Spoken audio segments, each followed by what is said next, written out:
Baik, Assalamualaikum warahmatullahi wabarakatuh. Alhamdulillahirrabbilalamin. Wabihi nasta'inu ala umuri dunya waddin. Wassalatu wassalamu ala sayyidil mursalin Sayyidina Muhammadin wa ala alihi wa sahbihi ajma'in, amma ba'du. Yang saya hormati segenap pengurus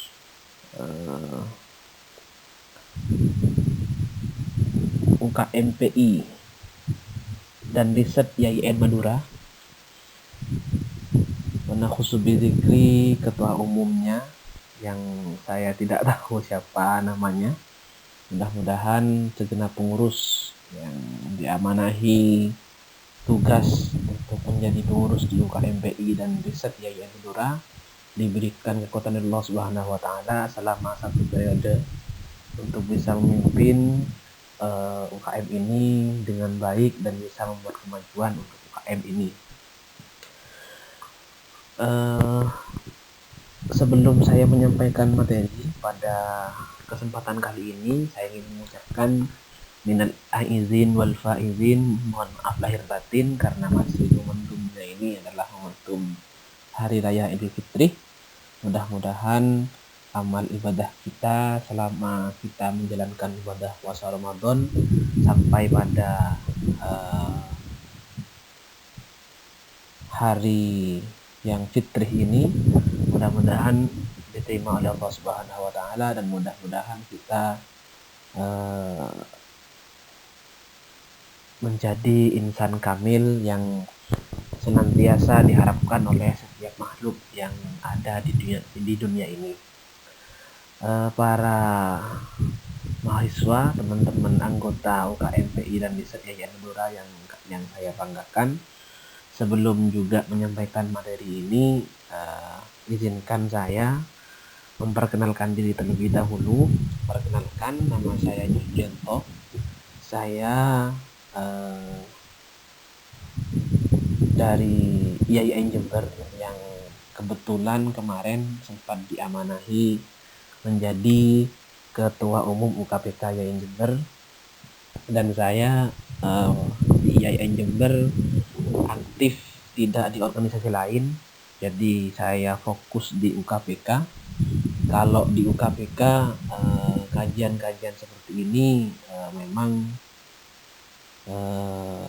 dari dulu sudah ada, dan baru kali ini UKPK yang notabene hanya lingkup internal kampus bisa bersilaturahim ke Madura.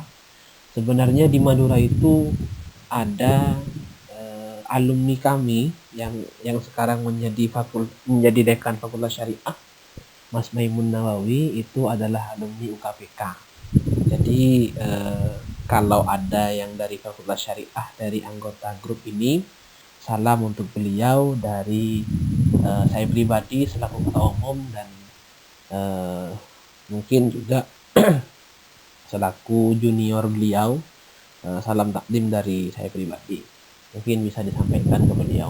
Jadi beliau adalah alumni UKPK yang dulu tidak hanya alumni kalau Mas Maimun Nawawi, tapi juga mendirikan UKPK YIN Jember bersama dengan Dr. Abdullah Samsul Arifin dan yang sering dikenal dengan nama Gus Abdul Jember, dan juga Mas Aksin Wijaya dari Madura juga yang sekarang menjadi Wakil Rektor 3 di YIN Ponorogo.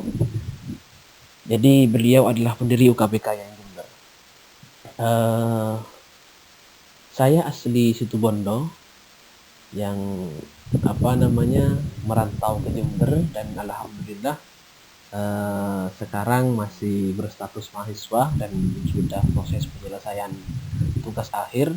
Mohon doanya, mudah-mudahan diberikan kelancaran oleh Allah Subhanahu wa taala, dan mudah-mudahan diberikan nilai yang terbaik. Sebenarnya dalam forum kali ini, kemarin saya dihubungi oleh panitia tidak menyetorkan tema pada saya, cuman Mbak siapa namanya ini yang menginformasikan ke saya, Mbak Nuri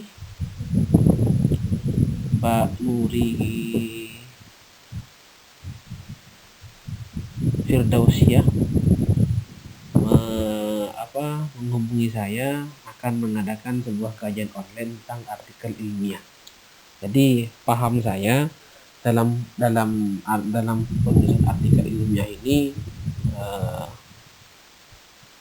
dari UKMPI akan sharing terkait kepenulisan kepada saya, dan juga saya akan memberikan mungkin sekedar ilmu saja kepada kalian, tidak jauh dari apa yang saya dapatkan dari pelatihan di luar, dan juga apa yang saya dapatkan di UKPK YIN Jember. Teman-teman mahasiswa UKMPI yang saya hormati, ternyata ketika saya dapat pamflet, saya mendapat tema mengupas tuntas artikel ilmiah dalam kurung jurnal. Jadi kalau mengupas tuntas, bagaimana saya mengupas tuntas, dan kita juga akan belajar bagaimana menulis artikel ilmiah atau menulis artikel jurnal dengan baik, dan mungkin sebatas pengetahuan saya dari beberapa bacaan artikel ilmiah yang saya jadikan literatur dalam penulisan saya, bahwa ada kriteria yang ada model penulisan yang mungkin juga akan kita bahas kepada kesempatan ini, tapi tidak secara keseluruhan. Karena kalau kita membahas tentang bagaimana kita bagaimana kita menulis artikel ilmiah, itu tidak cukup butuh 1 atau 2 kali pertemuan. Jadi bagaimana nanti landasan awal kalian menulis artikel ilmiah, terus beranjak kepada bagaimana membuat introduction yang bagus, bagaimana risetnya, bagaimana mencari persoalan yang ada di masyarakat atau di lingkungan kita, mau difokuskan kepada artikel yang imlat atau non imlat dan lain sebagainya. Itu masih perlu waktu yang mungkin cukup lama. Tapi karena memang kita waktunya cukup sedikit, ya mungkin cuma hanya 1 hari, saya akan membagikan beberapa trik dan tips bagaimana kalian sebagai penulis pemula bisa menulis artikel dengan enjoy, santai, dan bahasa yang ringan, dan mungkin juga akan mengupas tuntas bagaimana menyelesaikan persoalan-persoalan yang ada di masyarakat. Karena tentunya ketika kalian menjadi penulis, menjadi sebuah ilmuwan, atau menjadi seseorang yang menulis artikel ilmiah, tentunya tidak hanya ingin menyelesaikan karena ini adalah tugas dosen, ini adalah tugas akademik, tapi bagaimana juga di tulisan itu bisa memberikan solusi yang kepada masyarakat di sekitar kita, bahwa ada beberapa hal yang harus dibahas dan harus dituntaskan dalam penulisan artikel ilmiah yang kalian buat sekarang ini, bagaimana menjawab tantangan-tantangan yang ada di masyarakat. Baik, sebelum kita beranjak kepada materi, saya ingin menginformasikan kepada kalian, ketika kalian memutuskan sebagai seorang penulis, atau dulu sebelum masuk di UKMPI dan di YIN Madura ini, sebelum menjadi anggota, kalian masih ada mungkin, kalau di UKPK masih ada tahap seleksi ya. Jadi kalau di UKPK itu masih diseleksi siapa saja yang minat masuk di UKPK YIN Jember. Entah kalau di UKMPI mungkin juga sama demikian. Jadi masih diseleksi mahasiswanya. Nanti ada tes tulis, ada tes wawancara, bagaimana ke depan. Jadi sebelum kalian memutuskan diri sebagai menjadi seorang penulis, kalian harus juga perlu diketahui bahwa menjadi seorang penulis itu syarat utamanya adalah menjadi orang yang kritis terhadap setiap sesuatu. Itu yang perlu dipahami terlebih dahulu. Kenapa demikian? Karena kalau kita tidak kritis terhadap setiap sesuatu yang ada di sekitar kita, maka kita repot menjadi persoalan atau menjadi problem riset atau masalah-masalah akademik yang terjadi di era sekarang. Kalau kita tidak kritis dalam artian bahwa kita juga harus bisa menangkap segala sesuatu yang terjadi di lingkungan kita masing-masing, entah itu nanti di lingkungan perkuliahan, di lingkungan kampus, di lingkungan kita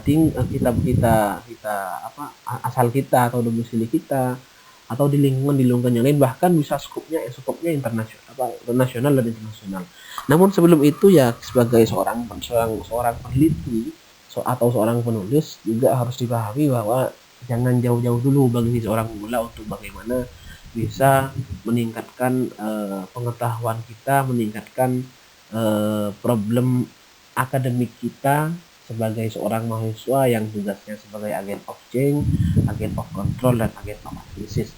Jadi syarat pertama untuk kalian sebagai seorang penulis, jika kalian sudah memutuskan sebagai seorang penulis, maka syarat utama adalah harus kritis terhadap setiap sesuatu. Makanya kalau di UKBK itu slogan yang mungkin sering digunakan di UKBK itu ada satu, jadi berpikir radikal, bertindak rasional. Berpikir radikal ini sih bukan berarti kita berpikir secara seperti HTI atau kelompok-kelompok radikal yang lain, tidak. Tapi kita sebagai orang yang masuk dalam dunia akademisi dan masuk dalam organisasi keilmuan, maka pikiran kita yang semulanya tidur itu harus radikal mungkin, harus gila mungkin, bagaimana kita berpikir tentang suatu hal yang mungkin cukup tidak dianggap biasa-biasa saja oleh orang lain, padahal di sana banyak tersembunyi problem-problem yang mungkin harus segera diselesaikan oleh kita sebagai mahasiswa. Itu jadi kalau di UKBK, jadi tindakan kita harus berpikiran kita harus radikal, tapi tindakan kita harus rasional. Itu kalau di UKBK. Oke, kita next kepada slide selanjutnya. Dari tema yang diberikan kepada saya,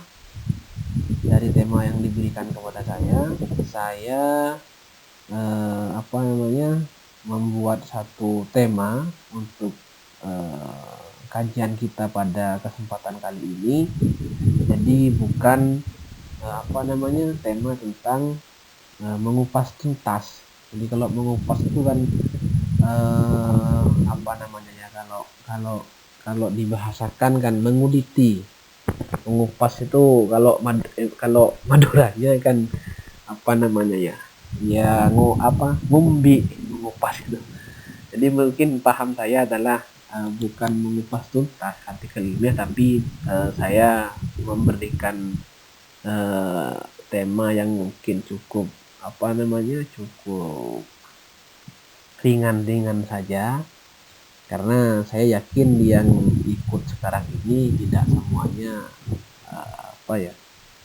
semuanya ingin tahu dan ingin mengerti, atau bahkan mungkin ikut hanya sekedar ingin ikut-ikutan saja. Jadi tidak semuanya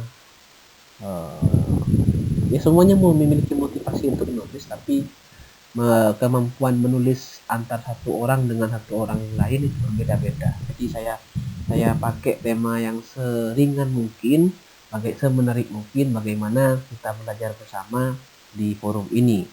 Jadi saya buat tema tentang menulis bersama UKMPI dan Riset YKN Madura. Perlu diketahui sekarang ini sebenarnya, mulai kemarin saya isi acara itu sebenarnya pakai Zoom mulai kemarin. Tapi karena memang ditugaskan oleh panitia itu pakai WA, jadi saya punya inisiatif lain untuk bagaimana saya membuat video di YouTube di video set saja. Nanti akan saya upload di YouTube dengan jam tayang yang sudah diberikan oleh panitia. Jadi jam yang sudah ada. Jadi video ini saya buat sebelumnya, tidak saya sampaikan secara live, karena memang menyesuaikan dengan jam yang diberikan oleh panitia. Jadi forumnya nanti ke depan ketika sudah dibuka oleh moderator, setelah dibuka oleh moderator, kita apa namanya nonton bareng audio atau video ini.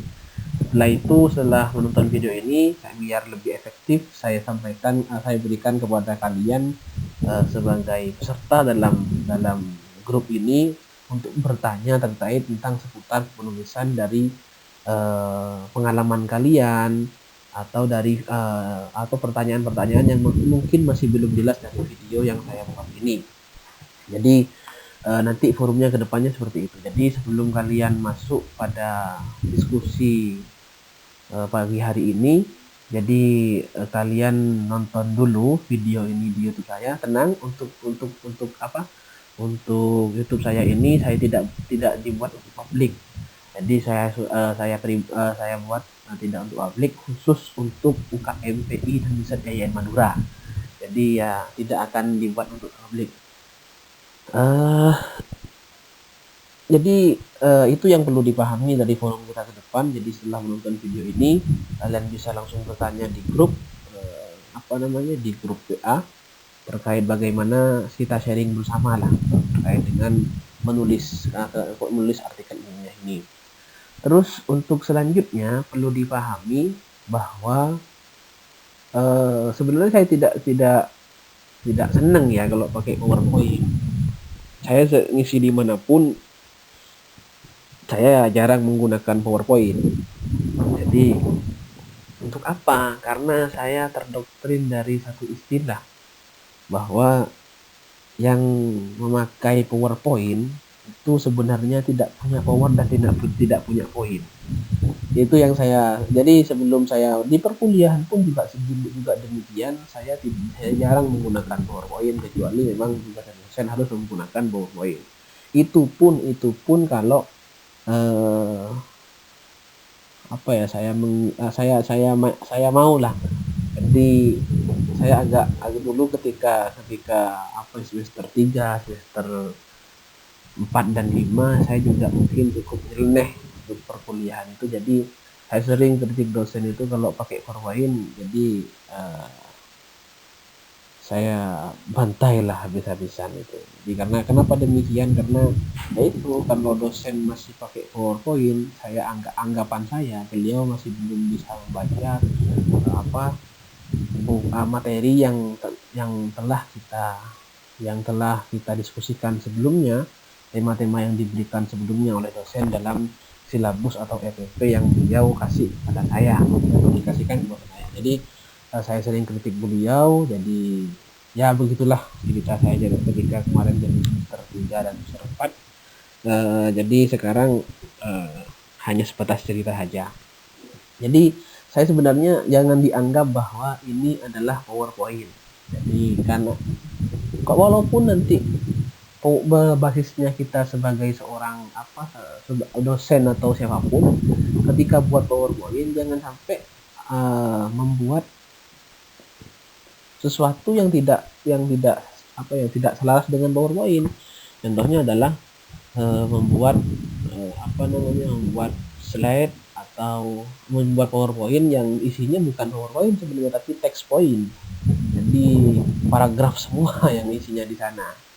Jadi jangan dianggap ini PowerPoint, anggap saja ini media untuk kita bersama, karena memang kita sekarang adalah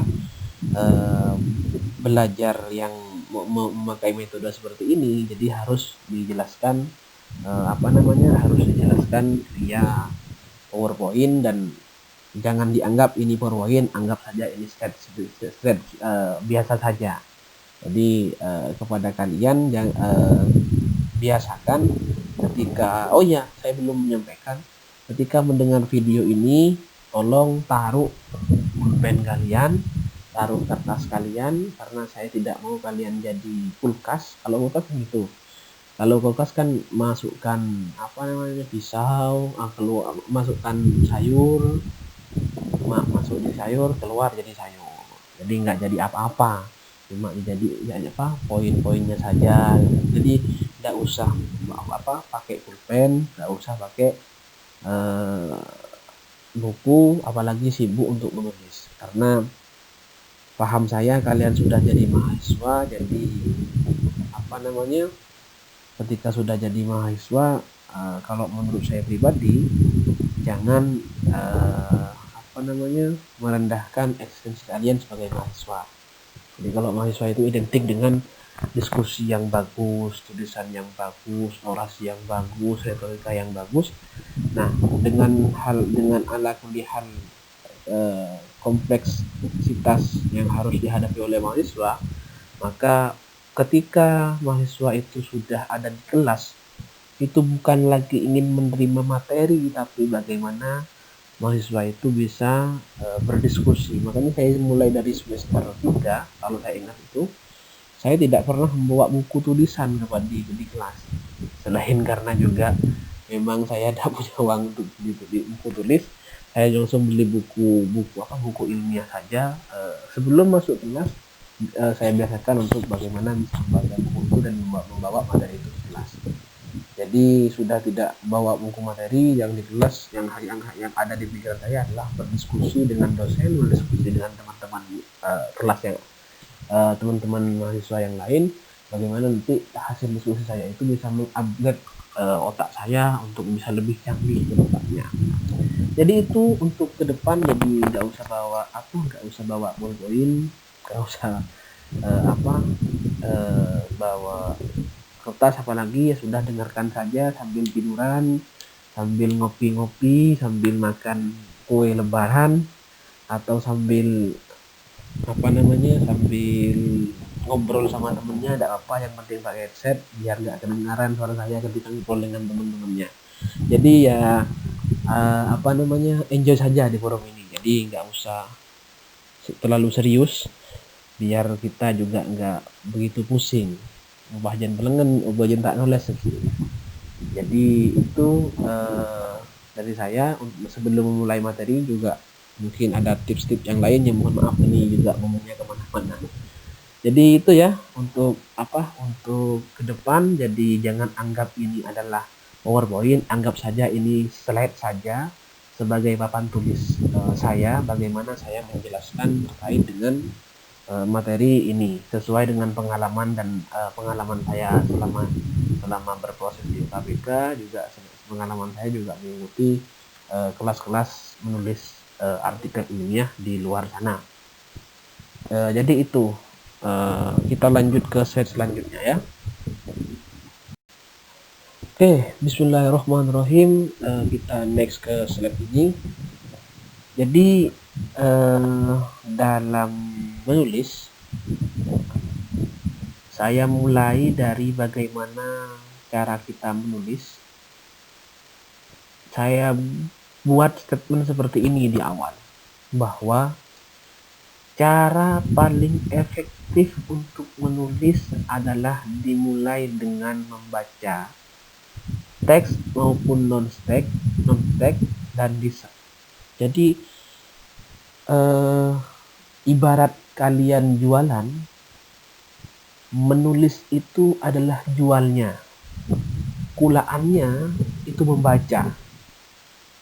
Apakah harus buku? Tidak. Jadi kalian nonton TV.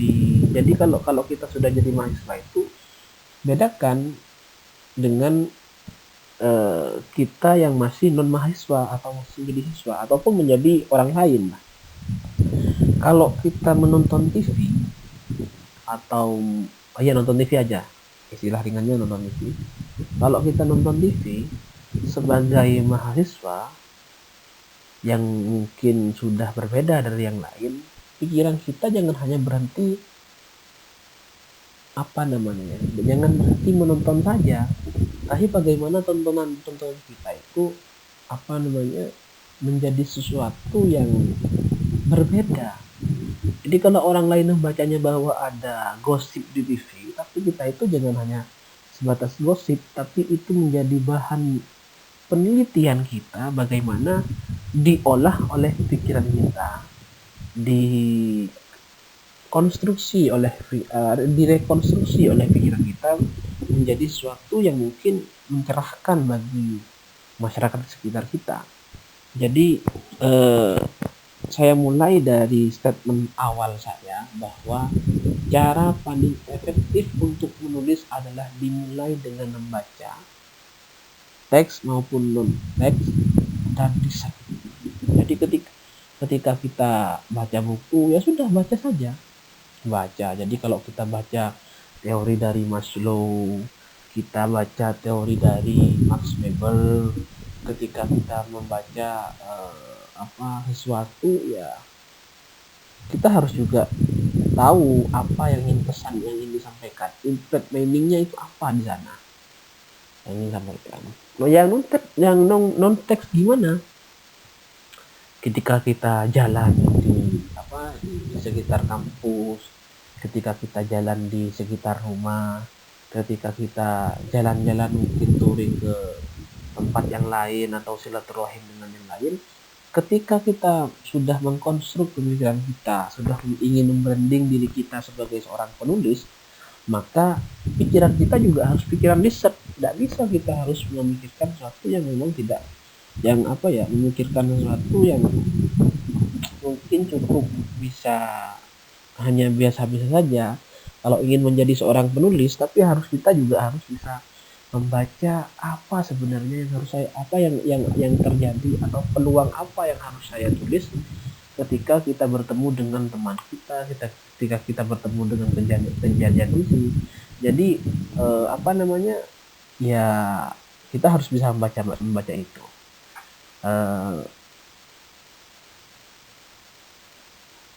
Lalu sebagai seorang yang ingin menulis, seseorang yang ingin menjadi penulis atau ingin fokus pada artikel ilmiah, statement yang saya bangun kedua adalah dalam paradigma berpikir saya, menulislah tentang sesuatu yang kalian pahami. Jadi kalau kalian sebagai orang yang memang berbackground seorang santri, ya tulis tentang dunia kesantrian. Kalau kalian berbackgroundnya adalah seorang yang mahasiswa fakultas syariah, ya sudah tulislah tentang syariah, tentang hukum. Lalu gimana dengan nanti seumpama saya ingin menulis satu topik yang lain, silakan, tidak apa. Tapi syaratnya satu. Apa syaratnya? Harus paham dulu terkait apa yang ingin ditulis. Karena terkadang itu ya ketika kita mendapat tugas dari dosen, mendapat tantangan untuk ikut karya tulis ilmiah, mendapat tantangan untuk bagaimana menyetorkan jurnal kita atau artikel ilmiah kita di lembaga jurnal. Terkadang itu ya ketika topiknya pendidikan, ya saya sebagai seorang mahasiswa fakultas ya harus pendidikan dengan latar belakang saya tidak tahu tentang problem riset yang terjadi di dunia pendidikan sekarang gitu lah. Kadang kita tidak paham. Jadi endingnya apa nanti ketika kita tidak paham tentang sesuatu yang ingin kita tulis, maka pas nyinggung yang lain. Contoh, pernah enggak kalian itu membaca artikel ilmiah atau artikel jurnal yang bahasnya kemana-mana? Contoh, saya pernah jadi dewan juri artikel ilmiah, lomba artikel ilmiah di Jember itu, bahasannya tentang pendidikan. Tapi kok ketika saya baca bahasannya kok diseret-seret kepada politik, bahwa tugas pemerintah, dia tidak paham sebenarnya. Ketika saya lihat latar belakangnya, ternyata dia itu berbackground sosial politik di Universitas Jember. Jadi jadi ketika kita tidak paham dengan apa yang kita tulis, problem pertama yang akan kita hadapi adalah tulisan kita akan kemana-mana. Jadi tidak fokus pada tulisan itu. Yang kedua, selain tidak fokus pada tulisan itu, kita juga akan mengalami pengulangan kata yang berulang-ulang ketika menulis itu. Dan itu saya sudah alami itu. Ketika saya itu ada tema sekarang. Kalau saya kan kemarin nulis tentang gender. Jadi gender itu sesuatu yang memang harus saya tulis kemarin. Jadi ada tugas lah, ada satu tuntutan dari saya bagaimana saya menulis tentang gender. Saya harus baca banyak, saya harus baca Saya baca pelajari tentang gender walaupun saya bukan dari orang-orang atau orang-orang gender namanya. Jadi bukan aktivis gender seumpamanya. Jadi ya saya harus baca berulang-ulang. Kalau masih belum paham, saya pahami dulu tentang teorinya seperti apa, problem risetnya harus seperti apa. Saya baca semuanya. Jadi kompleks sebenarnya kalau kita kalau kita ingin menjadi penulis yang mungkin cukup ideal, tidak hanya sebatas mengumpulkan tugas dosen atau tidak hanya sebatas mengumpulkan tugas akademik yang lain. Mungkin itu yang statement yang paradigma berpikir yang kedua yang harus kita bangun dalam pikiran kita, bagaimana kita menjadi penulis di beberapa artikel di beberapa jurnal dengan posisi kita sebagai penulis artikel ilmiah. Jadi yang kedua adalah menulislah tentang sesuatu yang kalian pahami. Jika belum paham, pelajari dulu sampai paham. Terus paradigma yang ketiga atau statement yang ketiga, setiap tulisan harus punya satu pesan atau ide pokok yang hendak disampaikan. Misal, ide pokok yang hendak disampaikan adalah YouTube sudah menjadi media paling efektif dalam proses belajar online. Jadi kalimat-kalimat dan paragraf-paragraf yang ada dalam tulisan itu ditulis dalam rangka membuktikan atau reason dari ide pokok tersebut, sehingga butuh baca atau riset terlebih dahulu. Jadi gini, setiap tulisan itu yang mungkin akan kalian publikasikan itu harus mempunyai ide pokok atau gagasan-gagasan yang mungkin perlu kalian pahami bahwa itu harus bisa mencerdaskan kehidupan bangsa, bukan membingungkan kehidupan bangsa. Jadi kadang ada satu tulisan yang mungkin jauh dari apa yang ingin disampaikan, ide pokok apa yang hendak disampaikan. Karena gini,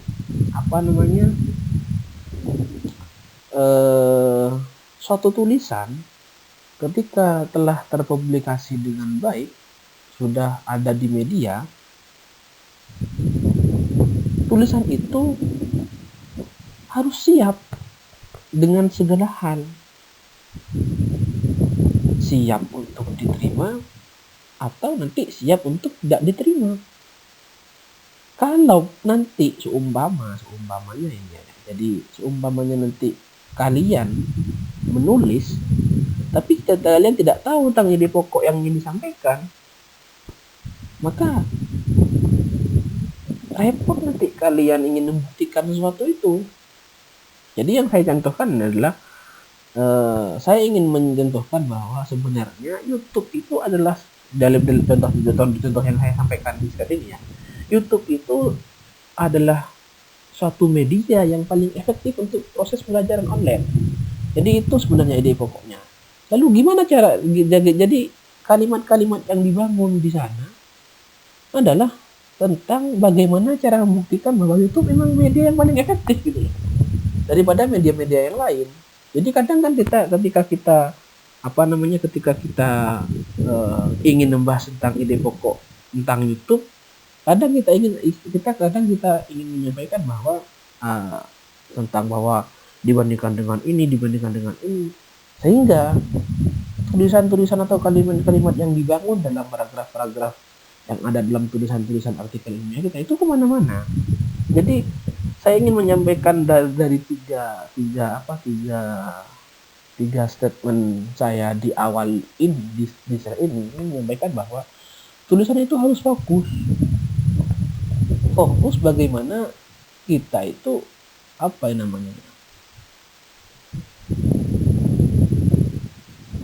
membahasnya tidak kemana-mana gitu ya. Jadi saya sering kebingungan, sering ketawa-ketawa sendiri ketika melihat tulisan-tulisan yang mungkin tidak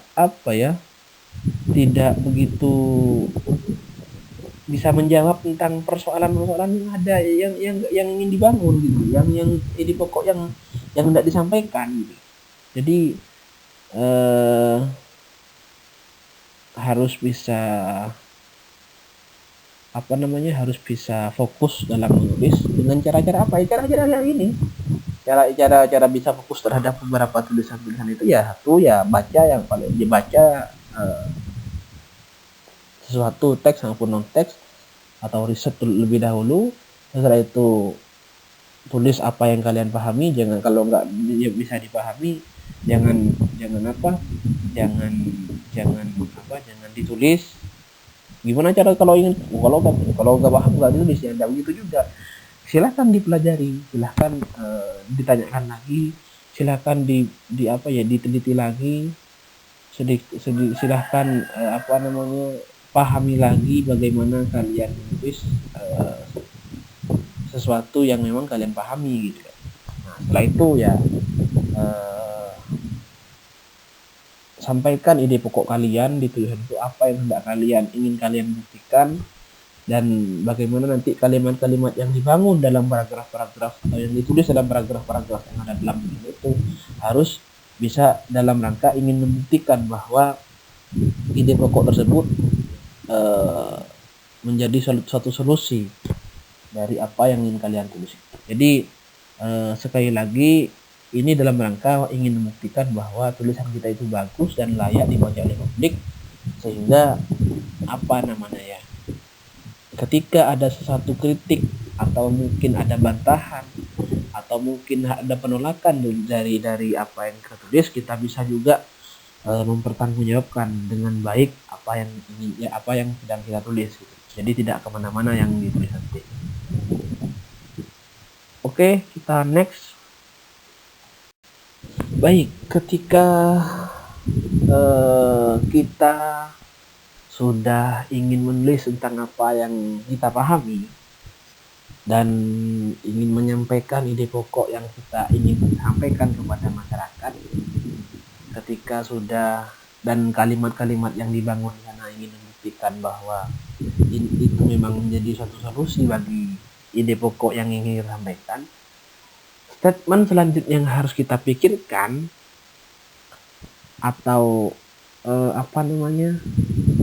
paradigma atau pemikiran kita sebagai seorang penulis yang harus kita bangun dari awal ini, yang keempat ini adalah tulislah tema yang dimengerti orang dan bermanfaat. Jadi jangan sok-sokan kita sebagai mahasiswa atau mungkin anggota baru UKM dan bisa.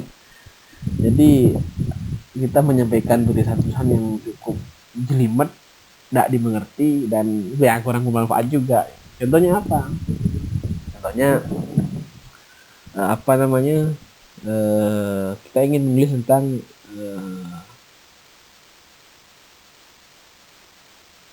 pendidikan yang mematikan.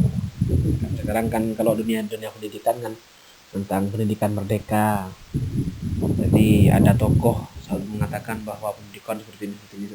Tapi itu menjadi kurang produktif di masyarakat gitu lah umpamanya. Jadi tulislah tema yang dimengerti orang dan bermanfaat. Jadi kalau masih kurang dimengerti, jadi ketika kita sebagai penulis itu juga harus kita riset. Ketika tulisan kita dibuat atau tema yang sudah kita tentukan ini menjadi sesuatu yang menarik bagi kita juga harus bisa pahami tulisan saya ini atau tema yang akan saya sampaikan dalam tulisan saya ini targetnya ke siapa gitu. Kalau targetnya ke mahasiswa, silakan bahasanya menggunakan bahasa mahasiswa karena harus dimengerti oleh orang. Jadi kalau nggak orang yang mengerti, siapa yang akan mengerti? Jadi target kalau bahasa ekonominya itu ya target marketnya siapa gitu. Dan kadar kemanfaatannya untuk orang lain seperti apa? Kadang kita sebagai penulis modern itu di era sekarang ini ya kurang begitu memikirkan manfaat kepada orang lain, kurang begitu memikirkan bagaimana tulisan ini dimengerti oleh orang lain. Kalau kita melihat ulama-ulama terdahulu itu ya seorang penulis terdahulu kayak seperti Syekh Son Haji, seperti Syekh yang lain, atau pengarang, saya sebutkan saja salah satu contohnya pengarang kitab Jurmiyah, kitab Nahwu atau metode Nahwu itu, sampai ceritanya adalah eh, kitabnya itu dibuang berkali-kali. Kalau tulisan ini manfaat kepada orang lain, ini akan kembali. Kalau nggak manfaat, jangan kembali. Sampai dibuang ke laut, setelah itu ditenggelamkan di laut. Terus banyak cara yang digunakan. Kalau kalau tulisan ini tidak bermanfaat kepada orang lain, jangan kembali. Makanya kan ceritanya kan balik gitu lah. Mungkin karena emang kadar manfaat. Dan kita bisa rasakan sampai sekarang metode paling efektif sampai sekarang yang diajarkan di ribuan pesantren di Indonesia itu ya jurumnya masih tetap digunakan. Jadi sebagai seorang penulis jangan lupa kita harus juga menulis tema yang dimengerti orang dan bermanfaat kepada orang lain. Jadi kita harus juga pikirkan siapa yang akan membaca tulisan kita, siapa juga yang akan mengkritik tulisan kita. Kita juga harus bisa pikirkan itu sebagai seorang penulis gitu ya. Jadi itu ya untuk statement selanjutnya yang mungkin harus diperhatikan oleh seorang penulis dari saya pribadi ini ya. Selanjutnya poin ke-5, perbanyak membaca tulisan orang lain. Jadi pelajari bagaimana dia memulai dan bagaimana mengakhiri tulisan. Pelajari juga bagaimana dia merangkai argumen-argumen dalam tulisannya. Intinya pelajari pola tulisannya. Jangan hanya memahami isi kontennya. Jadi sebagai seorang penulis yang mungkin pemula, dari saya pribadi kepada kalian juga harus bisa membaca. Kalau dalam metodologi itu ini poin ini dinamakan kajian terdahulu. Jadi sebagai seorang penulis yang menjadi penulis mula, kita juga harus membaca tulisan-tulisan orang lain yang sudah menjadi contoh. Kalau kalian ingin menulis tentang syariah, ya baca tulisan-tulisan tentang syariah yang ditulis oleh Prof. Nur Harisuddin semuanya. Terus mungkin yang ditulis oleh dekan kalian di Yayan Madura, atau mungkin yang pernah pokok yang satu tema dengan apa yang ingin kalian tulis. Jadi seringlah membaca. Kadang gini, artikel ilmiah itu kenapa kok dibutuhkan untuk membaca tulisan orang lain? Artikel ilmiah itu adalah artikel yang mungkin menurut saya pribadi itu cukup rumit, karena setiap pembahasan atau setiap pola penulisan itu berbeda-beda. Contoh ketika kita tidak hanya menjadi dua kutub metodologi penelitian kualitatif dan kuantitatif seperti penulisan skripsi, tesis atau disertasi, tapi kalau artikel ilmiah ini kadang itu juga menjadi tulisan lepas. Tidak ada aturan yang mengikat di dalamnya kecuali imlat itu ya. Jadi ketika kita membaca tulisan yang membahas tentang hukum, beda kadang yang pembahasannya itu poin-poin pembahasannya itu kadang beda dengan apa yang ada di tulisan-tulisan fakultas dakwah atau tulisan-tulisan mahasiswa fakultas dakwah. Itu berbeda. Atau tulisan-tulisan dari tema yang mengangkat tentang dakwah itu berbeda. Jadi artikel ilmiah ini sebenarnya membingungkan. Makanya disitulah sebagai seorang penulis semula kita harus memperbanyak membaca tulisan orang lain. Lalu gimana dengan tulisan? Kan harus ada kalau bahasa di metodologinya itu kan ada novelty atau kebaruan yang harus ada di tulisan kita. Ya harus ada novelty dengan cara kita membaca tulisan orang lain itu, dan bagaimana kita melajari pola yang ada di sana, dan bagaimana mengakhirinya. Kita juga harus bisa memberikan kebaruan dalam tulisan kita atau novelty yang ada di tulisan kita. Ya harus gitu loh. Tapi novelty yang kita bangun kan sebenarnya adalah memberikan sudut pandang yang lain. Jadi semuanya sudah bisa dilacak kalau sekarang. Kalau sebagai mahasiswa kan bisa kita baca di Google Scholar dan buku-buku yang lain atau website yang lain. Itu adalah cari di internet nanti dan kalian cari. Tidak perlu saya ajarkan di sini. Kita lebih fokus pada bagaimana menulis sekarang. Jadi perbanyak membaca tulisan orang lain.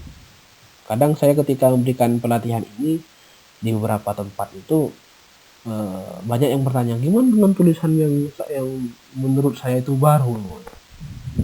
kan nggak ada itu sebelumnya. Contoh tentang COVID, awal-awal COVID memang kan tidak ada tulisan yang membahas tentang COVID tuh. Ya cari tentang wabah, gitu. Nah, jadi ada semuanya sebenarnya itu. Jadi ada ada sudut pandang yang berbeda dari tema yang kita bahas.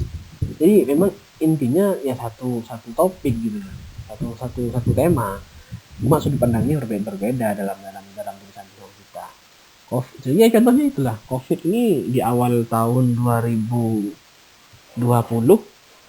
ini tidak menjadi tulisan yang cukup booming untuk kita cari literaturnya tentang yang persis sama apakah harus sama persis tulisan orang lainnya harus kita baca, ya enggak juga. Yang persis kita baca, yang angle-nya sama itu kita baca, yang temanya sama kita baca, yang topiknya sama kita baca gitu loh. Jadi perbanyak membaca tulisan orang lain, pelajari bagaimana dia mulai dan bagaimana mengakhiri tulisannya. Jadi ya gitulah, karena ketika kita menulis artikel ini ya perlu dipahami bahwa model penulisan atau pembahasan yang ada di dalamnya itu berbeda-beda. Beda halnya ketika kita menulis artikel tentang penelitian kualitatif dengan artikel yang bebas lepas pembahasannya, itu berbeda lagi. Apalagi masih harus menjelaskan tentang bagaimana korelasi antara teori dengan metodologi dalam penulisan artikel ini, itu lain nanti. Makanya kita harus sering membaca artikel atau tulisan-tulisan orang lain untuk bagaimana bisa mempelajari memulai dan mengakhiri tulisannya, dan bagaimana juga mempelajari merangkai argumen-argumen dalam tulisannya itu. Intinya pelajari pola tulisannya, jangan hanya memahami kontennya. Yang selanjutnya adalah gunakan bahasa yang enak dibaca, jangan jelimet, gak perlu sok menggunakan bahasa yang rumit.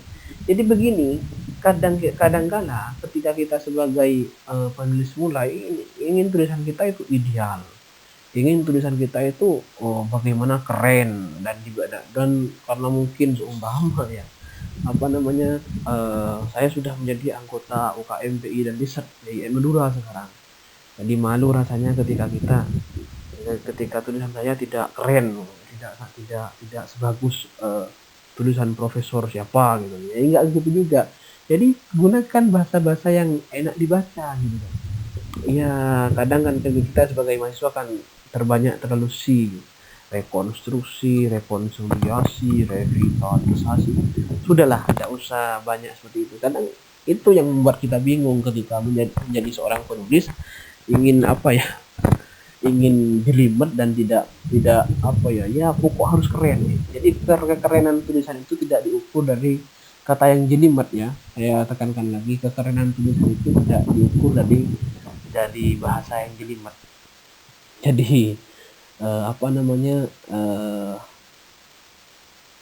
kita menggunakan bahasa kita yang enggak seperti bahasa dialog sehari-hari juga gitu, walaupun menggunakan bahasa kita, tapi gunakan bahasa yang baku yang ada di KBBI atau yang mungkin sesuai dengan di KBBI, dan jadi tidak juga non formal ya diformalkan seperti yang ada di KBBI, tapi juga dijelimet seperti yang ada di kamus ilmiah yang lain. Ya boleh tidak apa-apa menggunakan menggunakan kata-kata ilmiah, tapi ya jangan terlalu jelimet nanti pembahasannya. Kalau kita masih belum paham terkait dengan akar kata ilmiah yang ada di sana tentang ideologisasi, terus rekonsiliasi, terus masih belum paham ya, kadang ya jangan juga kita terlalu masuk dalam pembahasan itu. Jadi gunakan aja bahasa yang enak dibaca dan jangan jelimet gitu. Nggak mau pokoknya bahasa Maduranya itu cewek gitu loh, nulis aja word sebede lah pakentar itu bahasanya gitu. Jadi tidak usah terlalu banyak jelimet untuk dalam hal menulis dalam hal menulis artikel ilmiah itu, walaupun bahasanya artikel ilmiah. Jadi ya harus ilmiah, tapi jangan terlalu jelimet juga. Jangan juga jangan menggunakan bahasa yang rumit, karena tujuan kita adalah bagaimana tulisan itu manfaat untuk orang lain juga. Itu perlu dimengerti itu. Jadi jadi itulah, dengan kalimat dan nggak usah sok menggunakan bahasa yang rumit. Oke, kita next. Oke, ini adalah slide terakhir sebelum kita masuk pada skema introduction dalam menulis artikel ilmiah. Ini adalah beberapa statement saya sebelum saya masuk pada skema introduction. Dan perlu diketahui, untuk pertemuan kali ini kita hanya fokus pada membuat skema introduction. Mungkin setelah itu ada tugas untuk kalian, jadi tugas menulis tentang artikel ilmiah lah nanti, mungkin setelah tanya jawab saja nanti, sebelum kalian ada tugas menulis. Karena kalau bercerita tentang nulis nggak bisa hanya kita berteori, jadi kita harus juga ada praktek dalam forum ini. Jadi ini adalah bahasan landasan terakhir untuk penulis pemula di artikel ilmiah. Jadi setelah kita membahas tentang bagaimana kita tidak menggunakan bahasa yang cukup jelimet, jadi poin selanjutnya, walaupun tidak jelimet, tapi juga jangan menggunakan bahasa yang usahakan bahasa yang kita gunakan dalam tulisan kita itu ya to the point saja dan yang perlu saja. Kadang ketika sebagai penulis itu ya, ketika kita menulis itu ya muter-muter gitu loh. Jadi sudah bahas ini kok balik lagi ke ini. Itu yang kita bahas. Jadi kalau masih ada kendala seperti itu, berarti bacaan kita masih kurang. Jadi perlu lagi banyak membaca gitu. Banyak membaca apa yang ingin kita tulis gitu. Tentunya yang harus kita paham. Jadi kalau masih muter-muter kalian nggak langsung to the point, jadi ya masih kurang bacaan kalian. Jadi nggak bisa nggak usah keliling-keliling lah. Kalau istilahnya, walaupun berjalan-jalan itu bagus, indah gitu, apalagi dengan pasangan kita. Jadi kita nggak perlu kalau dalam tulisan itu membahas yang lain-lain. Apa intinya kalau nanti kalian masih gak to the point tulisannya dan menggunakan bahasa yang mungkin atau menggunakan kalimat-kalimat yang masih kemana-mana, gak fokus nanti gitu lah ya. Jadi ini menghindari tulisan kalian itu gak bahas tentang poin-poin yang lain gitu loh. Yang selanjutnya yang harus dipahami dalam menulis itu ya baca, pahami, tulis kembali menggunakan bahasa sendiri. Jadi kalau saya itu kepada teman-teman KPK untuk bagaimana menulis secara efektif, sebelum mereka menulis mereka itu menulis artikel ilmiah, mereka saya tugaskan untuk mereview buku terlebih dahulu, mereview sebanyak-banyaknya buku. Jadi buku yang mungkin terbaru atau buku yang mungkin sudah cukup lama tapi teorinya masih bisa digunakan di era modern ini atau postmodern ini. Jadi itu yang harus ya. Jadi kalau kalian ingin menulis tentang problematika media pembelajaran yang kurang efektif, ya baca tulisan-tulisan yang sudah ada sebelumnya dan tulis kembali versi kalian kalau ingin melatih gitu ya, versi menggunakan bahasa kalian sendiri. Jadi dengan cara seperti itu, sebagai seorang penulis yang pemula mungkin akan cepat paham, akan cepat bisa memahami apa yang harus kalian tulis ke depannya. Jadi itu. Yang selanjutnya, ketika mengutip pendapat para ahli atau menampilkan data, maka jangan dibiarkan, harus dielaborasi. Contoh, seumpama kita tahu teorinya Maslow. Teori Maslow itu mengatakan bahwa teori tentang kebutuhan manusia itu. Jadi kebutuhan manusia itu yang harus dipenuhi pertama kali adalah kebutuhan material, kebutuhan pangan, kebutuhan kebutuhan makan kita.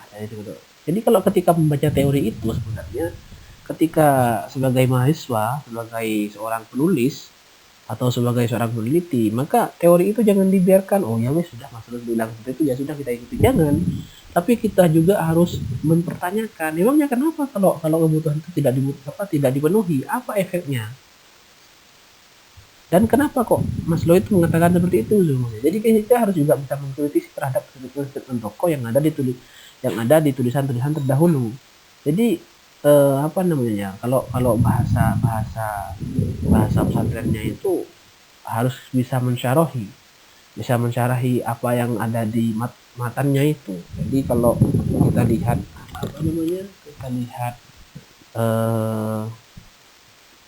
di pesantren itu kan ada syarah, ada matan.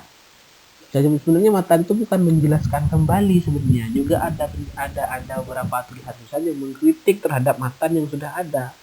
Gitu lah. Kalau kita lihat Fathul Qorib menyerahi tentang takrib, terus Fathul Qorib disyarahi oleh I'anatul Talibin, itu juga menjadi model penulisan yang mungkin tidak hanya menjelaskan sesuatu yang ada di tulisan tokoh sebelumnya, tapi memberikan komentar terhadap apa yang disampaikan oleh tokoh sebelumnya. Jadi ketika kita sebagai seorang peneliti atau penulis penulis harus bisa mempertanyakan kembali teori, mempertanyakan kembali bahan bacaan atau kutipan yang didapat para ahli atau data yang ada dengan pertanyaan-pertanyaan kita. Kalau istilahnya itu kita harus skeptis terhadap sesuatu, bukan suudzon terhadap tulisan itu, tapi kita mempertanyakan kembali data atau kenapa. Pokok selalu ditanyakan lah.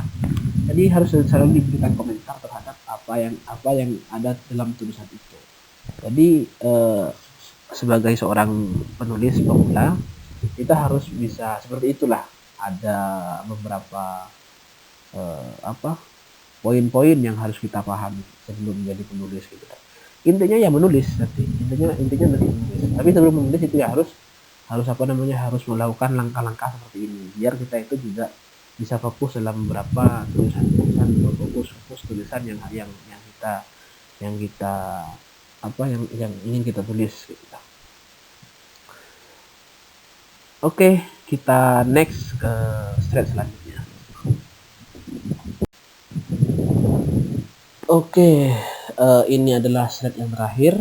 Setelah ini kita langsung beranjak kepada tanya jawab di WA Group.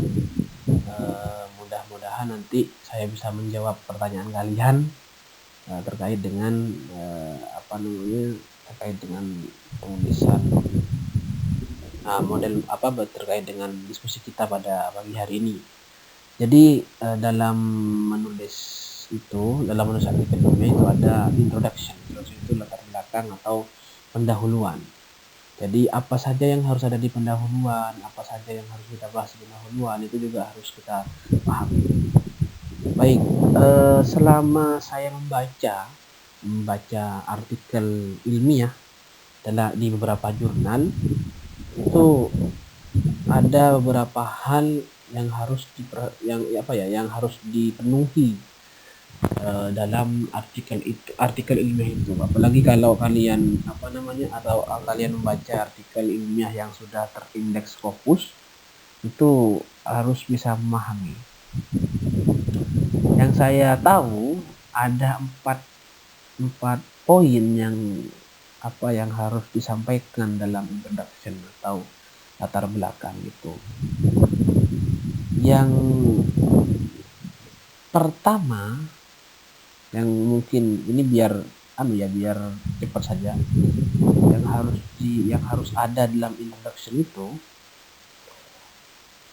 menampilkan fakta lapangan dengan kalimat yang shocking, unik, menarik, dan tidak bertele-tele.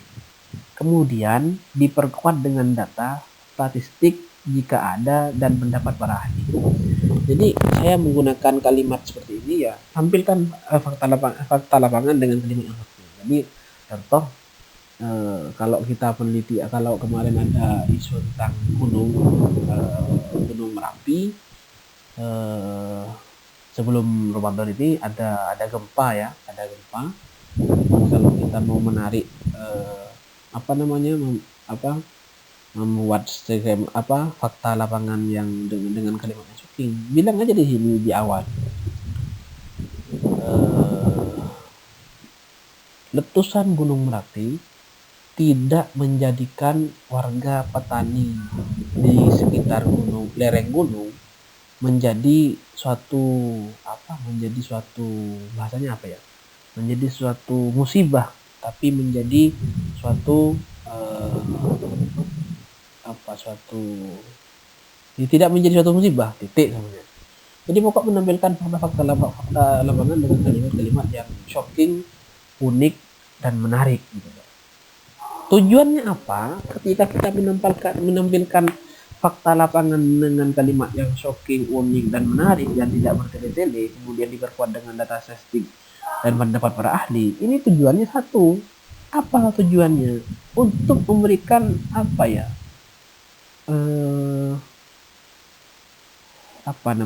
bahasanya itu ya, lupa ya, memberikan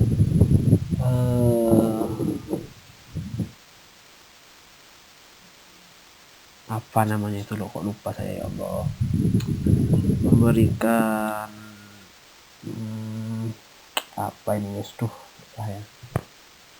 memberikan nilai candu kepada pembaca.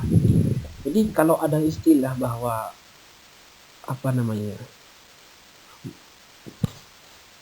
pertemuan pertama atau bahasanya ya, pertemuan pertama kita terhadap orang lain itu menjadi awal bagaimana orang lain itu menilai terhadap diri kita sendiri.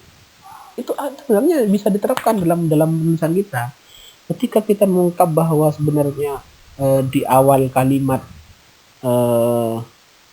menggunakan fakta yang shocking dalam penulisan kita, atau unik atau menarik dan tidak bertele-tele, maka juga akan membuat nilai candu kepada para pembaca untuk bagaimana bisa meneruskan bacaannya gitu loh. Kalau sudah di awal sudah ditampilkan, ini sering terjadi ya ketika saya melihat beberapa skripsi yang ada di teman-teman tarbiyah seumpamanya, yang di awal dicontohkan oleh mereka, kalimat-kalimat yang di awal adalah menggunakan kata pendidikan adalah ini, bahwa sebenarnya ini. Jadi menampilkan suatu istilah yang mungkin tidak menarik gitu loh untuk pembaca. Kayak gini tulisannya gitu.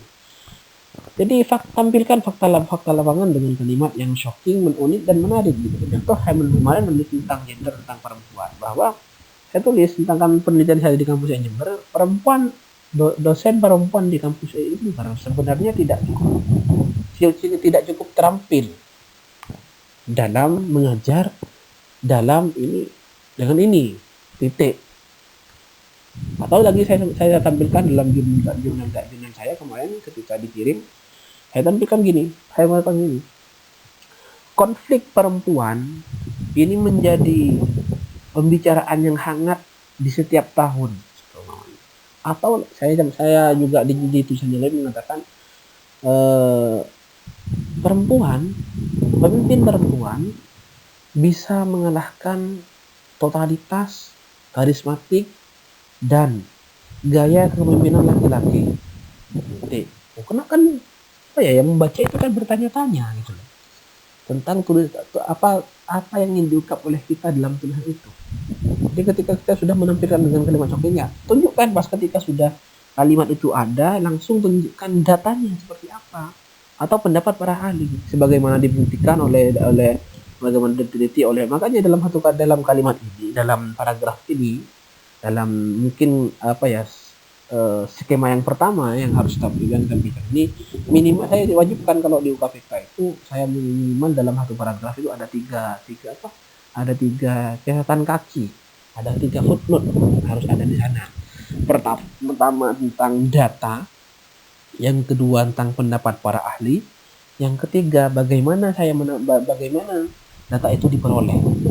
Jadi itu yang harus ada harus ada dalam skema pertama. Saya wajibkan seperti itu. Tapi kalau mau nggak diwajibkan itu terserah. Yang penting untuk kalimat awal, untuk skema pertama yang harus ada dalam introduction atau pendahuluan atau latar belakang yang ada di yang harus ada di artikel ilmiah kita, itu fakta lapangan dengan kalimat yang menampilkan fakta lapangan dengan kalimat yang menarik, yang shocking, unik, menarik dan tidak bertele, kemudian diperkuat dengan data, statistik dan pendapat para ahli.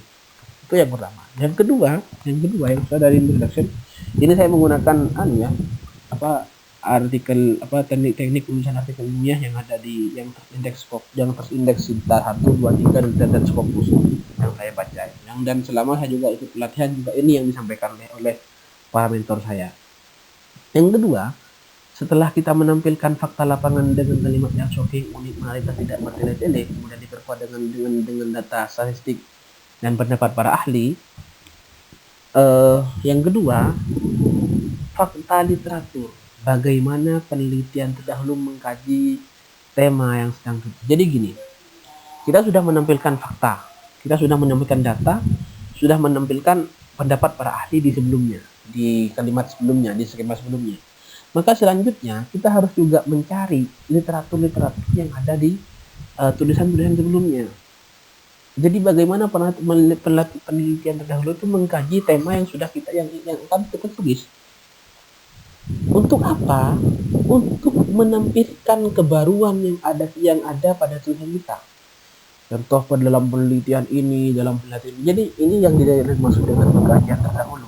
Jadi dalam penelitian ini mengatakan bahwa ini. Jadi sudah tampilkan saja fakta literatur. Bagaimana penelitian terdahulu mengkaji tema yang sedang ditulis. Apakah harus ditulis kemudian? Tidak. Tampilkan saja secara singkat, padat dan jelas. Tampilkan. Ada berapa yang harus tampilkan? Terserah. Mau 1, 2, 3, 4, 5, bahkan 10 nggak apa. Silahkan, nggak apa. Semakin banyak data literatur yang disampaikan oleh peneliti terdahulu, bagaimana mengkaji tema yang sedang tulis, semakin menjadi tantangan buat kita untuk bagaimana kita mengambil angle yang lain, mengambil penelitian yang lain yang satu tema dengan penelitian terdahulu, penelitian yang ditulis oleh penulis terdahulu. Jadi itu. Jadi ya nggak usah banyak-banyak juga, karena ini artikelnya ya cukuplah 3, 5 lah, maksimal 5. Kalau nanti 10 ya bukan artikel ilmiah nanti itu, jadi penelitian skripsi nanti itu. Kalau 10 ya jangan tampilkan berapa, itu terserah, tergantung permintaan. Kalau permintaan dari jurnal, dari lembaga jurnal untuk menampilkan 10, tidak apa, silahkan tampilkan saja dengan kalimat-kalimat yang kita gunakan. Jadi jangan berbahasa juga, jadi menggunakan kata-kata yang sudah kita. Gimana caranya? Ya sudah, kita kutip secara tidak langsung saja. Nanti saya sampaikan setelah ini ada kutipan langsung, ada kutipan tidak langsung. Yang ketiga, tujuan khusus. Jadi ketika kita sudah menampilkan fakta literatur yang ada di penelitian terdahulu untuk mengkaji tema yang sedang tulis, jadi apa tujuan khususnya? Jadi apa yang membedakan artikelmu dengan artikel-artikel yang sudah ada? Tampilkan kekurangan yang ada pada penelitian terdahulu, dan artikelmu ingin mengisi kekurangan tersebut kemudian diakhiri dengan rumusan masalah. Jadi ini cukup jelas, tidak perlu saya jelaskan lagi. Jadi tujuan khususnya apa? Tujuan khususnya ya novelty-nya itu di mana punya kamu itu. Jadi kamu ingin menampilkan kekurangan yang ada pada penelitian terdahulu itu apa ya?